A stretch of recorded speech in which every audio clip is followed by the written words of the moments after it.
Je m'appelle Claude Torrent, je suis chaudronnier soudeur à la Colasse, voilà, depuis bientôt 10 ans.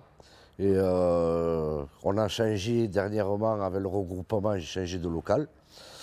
Et donc je suis ici sur le centre de Thuir.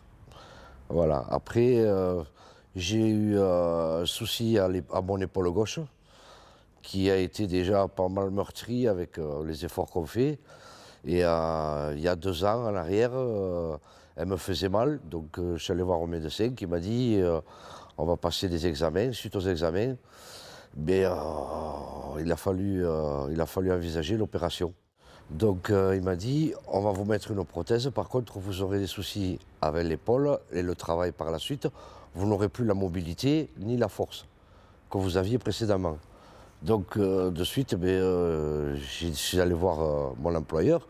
Je dis voilà, je dois être opéré, mais mon épaule ne sera plus aussi robuste qu'avant. Je ne pourrai pas forcer comme avant. Alors à ce moment-là, bon, on a discuté un peu.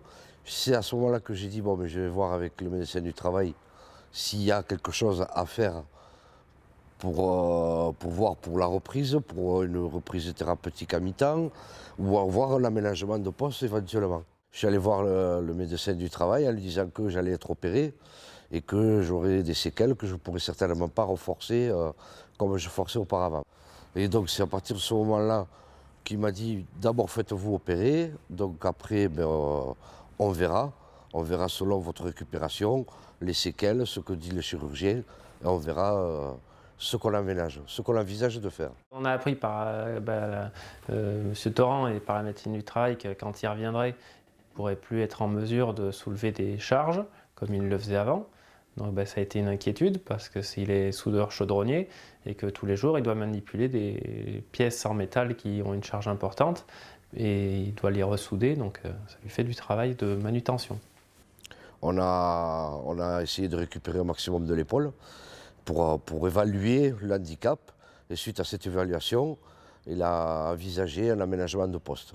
Voilà ce qu'on a fait ici. Ce qu'il faut faire, c'est prendre contact avec la médecine du travail pour lui dire qu'on a des difficultés par rapport aux restrictions qui concernent le salarié et qu'elle nous envoie quelqu'un pour nous aider à analyser son poste et trouver des solutions pour adapter les conditions de travail du salarié. On a appelé la SAMET avec M. Barascude et il a pris en charge lui le suivi de l'aménagement du poste de M. Torrent. Donc M. Barascude a fait intervenir une ergonome qui est venue analyser le poste de M. Torrent et qui a conclu qu'il fallait qu'on lui mette en place une table élévatrice et qu'il fallait qu'on mette en place une potence qu'on avait déjà sur un autre site et qu'on a transféré dans l'atelier de Thuir. Alors, aménagement de poste, déjà j'ai une plateforme élévatrice.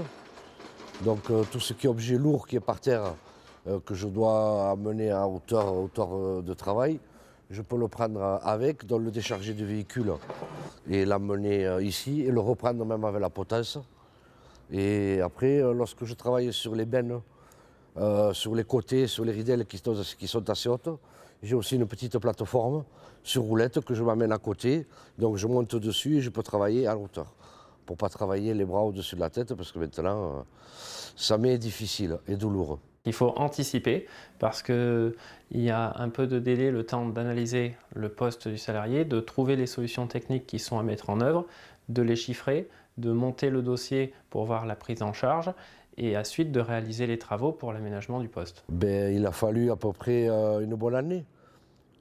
Le temps que je reprenne le travail et puis après, la potence, tous les petits trucs qu'il faut commander, il faut voir ce qui me va aussi, parce que on n'allait pas prendre une plateforme élévatrice énorme, s'il m'en faut une petite. Enfin, il faut voir par rapport au métier, par rapport à ce que je fais, vraiment les matériaux, enfin l'appareillage qu'il me faut. Tout ça, ça s'est fait, on l'a mis en marche avec les organismes et surtout avec l'entreprise, avec le chef d'atelier, le chef d'agence qui ont fait le nécessaire pour que je puisse rester ici, pour que je puisse continuer à travailler et faire mon travail comme au préalable.